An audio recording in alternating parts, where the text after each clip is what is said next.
Check out my website at zlyphor.com and make sure to follow me on Twitter for up-to-date news. Enjoy the video. Hey guys, what is up? My name is Zlyphor and welcome to day 8 of the 12 Days of Zlyphor. And we are playing some Counter-Strike Go Global Offense. And I'm actually doing a game mode with a couple of my friends, I think 3 of them. We're in this game. It's called a Gymnasium Dodgeball. Pretty fun game mode. You actually use a decoy, flash grenade, and you just basically try and throw it, try to hit the player. Every player has 1 HP, and when it hits them, they basically die. And that is dodgeball, basically, in the Counter-Strike world. So yeah, it's a pretty fun gameplay game mode. If you have Counter-Strike Go, I really suggest you try it. This is my first time actually playing it, so I find it really, really fun. You can do some pretty nice stuff, and a game does extend out and drags on, you can always have like a knife fight at the in the middle, so it's kind of cool to have like all these features and things to do. And you can add bots too, which even adds like an extra layer of epicness and total like craziness to the game mode. So yeah, when you have like a bunch of players, it really does get insane, and it's really quite fun.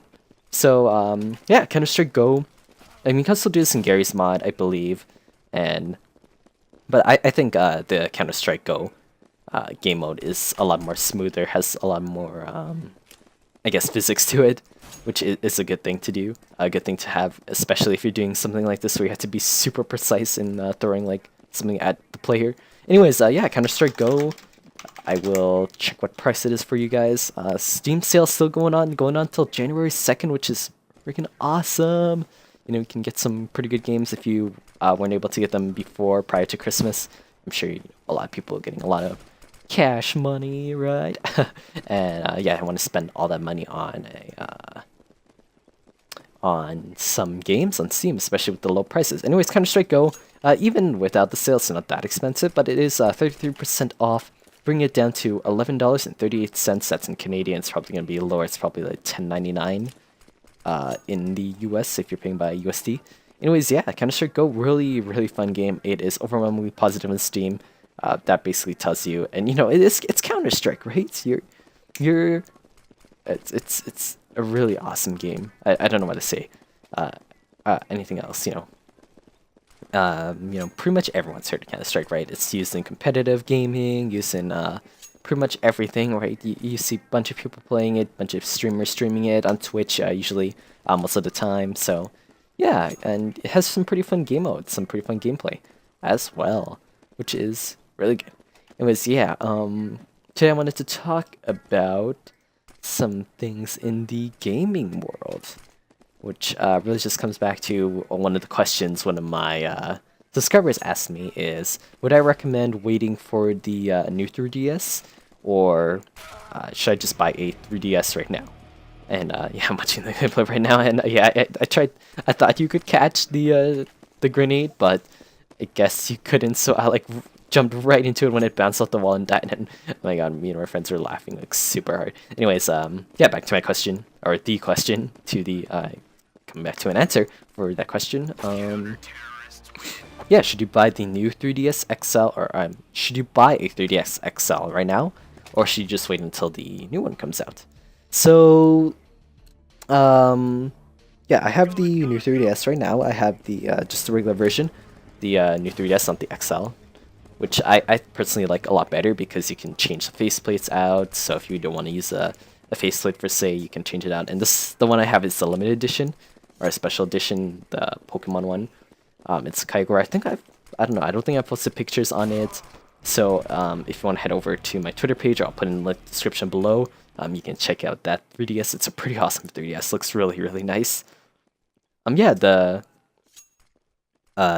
feel, the material that the one I have is suede, so it's really nice material. It hasn't gotten really like wear and tear or dirty at all, so it still looks like pretty fresh, pretty new. Anyways, yeah, that is that. Would I recommend waiting for it or getting a new 3DS? Well, I mean, it honestly totally depends on you. Like, I would read up the features that the new 3DS XL has. The ones I know off the top of my head is like an upgraded CPU, the second joystick, which is pretty. It's kind of different than a regular one. What it is basically just how do I explain it? It's like something you would find on a really old laptop. Like you move it, it doesn't actually move, but it does move. It's kind of hard to explain. Like I might do a video on it, pretty soon, maybe like an unboxing or a review. I know there's not a whole lot of unboxings on the YouTube, so I probably will do that. I was gonna do it before when I actually got it, which was last month, got in November, actually. And yeah, I was planning on doing it, but I decided to hold back, decided not to, and yeah, I decided just to enjoy it and play it. But yeah, I will do one. I know I'm getting a lot of requests about it. I posted on it on my Facebook page, and got a whole lot of people asking about it. So yeah, I will make a video about that. And that comes back to my answer. I know I'm kind of stretching this answer out a little bit long, but yeah, I honestly, if you have the money, I would buy a 3DS XL now. If you don't have a 3DS, I would buy a 3DS XL now so you can experience all the games, everything that the 3DS has to offer right now, because there's a lot of games that, like I said in I think 2 videos ago, one of my favorite games of 2014 was for the 3D or the Nintendo systems. I think I did say Animal Crossing for sure, Bravely Default definitely, Pokemon and Smash Bros are a must. So those 4 games on just off the top of my head and being pretty quick about it, I would recommend just at least getting those 4 games, depending on what you're a fan of, right? If you're a Pokemon fan, I would recommend getting Pokemon first. If you're a Smash fan, you may be getting Smash first. Or if you're just an overall Nintendo fan, maybe getting Bravely Default. Like if you're into RPGs a lot, Bravely Default or Persona Q is a really good dungeon crawler game. It's not an RPG, but it's a dungeon crawler game. And I would highly recommend getting Persona Q if you're a Persona fan as well. So there's just so many games, right? For the 3DS in particular. And that's awesome because it's like, really it's dominating the handheld market in my opinion. I know there's the PS Vita, but really you don't hear a lot of news about the PS Vita right now. And like I don't even know what games are coming out because there's really no advertisement, there's no hype, right? Like a lot of people have a PS Vita to begin with. I had a PS Vita before I sold it because I honestly did not use it. It was collecting dust. I did have Final Fantasy X. That was awesome to have on a handheld. But again, I had it on the PS3. I played it a lot most of the time on the PS3. Never really did play it on the handheld because I don't know, the performance on the handheld wasn't too great. Like the graphics were a little downgraded. The frame rate wasn't too great as well. It wasn't too smooth. And I found the PS3 experience to be a lot better. It's coming out on the PS4 as well, Final Fantasy X. So I'm pretty excited that it's coming out there as well. Probably will get it. And because I didn't finish Final Fantasy X-2, only finished 10. So yeah, I'll probably pick it up on the PS4. And then, because I don't have a PS3 as well, I sold that PS3 as well. Again, PS3, I didn't really feel like spending a whole lot of money on buying games for the PS3 because I know PS4 is already out. A lot more, most of the games are coming out on the PS4. A lot of remasters are coming out. The Last of Us remastered, GTA 5. So I decided, just to sell my PS3 and just wait until I could get a PS4. And I did get one, which is awesome. Really fun about that. I've been playing a lot of games on that, Last of Us especially, which is an awesome game. I love it. If you haven't played The Last of Us, highly recommend it. Unfortunately, it's not PC. Maybe it'll come though, from what I've been reading. Anyways, yeah. Like I said, I don't know what is on the PS Vita. Like, and I wish they would bring maybe a Final Fantasy game onto the PS Vita. At least I know the PS Vita is actually pretty powerful in terms of like the hardware capabilities compared to a 3DS for instance. It's pretty high end. Pretty has some pretty beefy specs on it. But then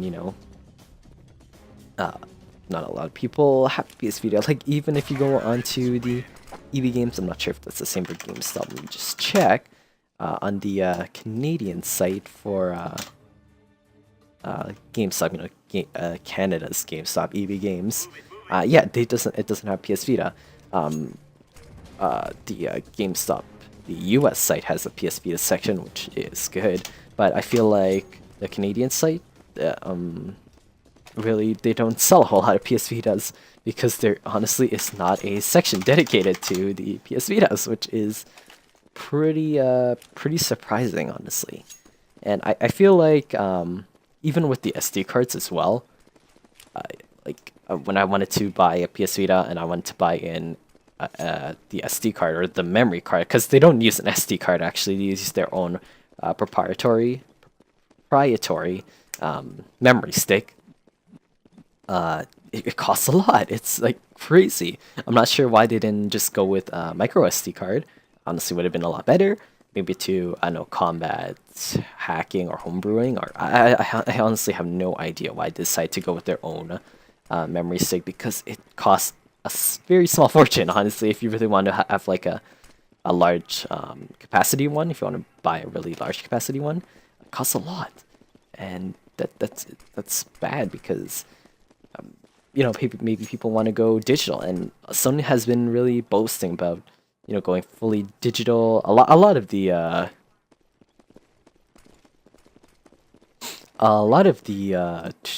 The major consoles have been boasting about going fully digital, especially the Xbox One when it was released, like going full digital, not having or going fully online.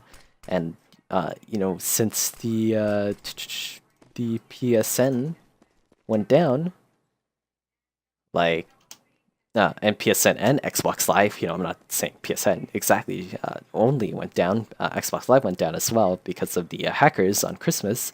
It shows some vulnerability, and especially if they decide to go fully online, well, what would people have done? How would they play, right? Because there's a 24-hour check, right? After 24 hours, how would people be playing? Because they wouldn't be online, or they wouldn't be able to be connected to the servers, right? So anyways, that's pretty much my opinion, my take on the whole console wars, and what's going on, what are people doing and whatnot. Honestly, yeah, it's kind of weird what people are trying to do. And I'm not saying like, hey, man, I hate this, it sucks, right? I'm not bashing on any of the consoles or anything. I guess I'm primarily a PC gamer. I wanted to upgrade my CPU as well, because it actually is pretty Sorry, I'm just checking the website, the EB Games website. Some offers going on. Yeah, I've been playing Final Fantasy 14, like I said, and it's been running okay, and that's mostly due to my processor. Definitely, I have the FX 4300, and my graphics card I think is kind of bottlenecking it. I have the GTX 770, and yeah, my processor isn't the best. It works pretty good, honestly, but when you get to a very CPU intensive game like Final Fantasy 14, any MMO to be exact, any like even Elder Scrolls Online, I found got pretty laggy. Like it runs really good, but in some places it kind of drops frames. Runs better than the PS4 version. That's saying that, but yeah, in some places, major cities, major hubs, it kind of drops frames, which is unfortunate. But I probably will upgrade the CPU very, very soon, at least in mid-January. Hopefully. My PC is an AMD based PC. Well, AMD based. Anyways, for the CPU.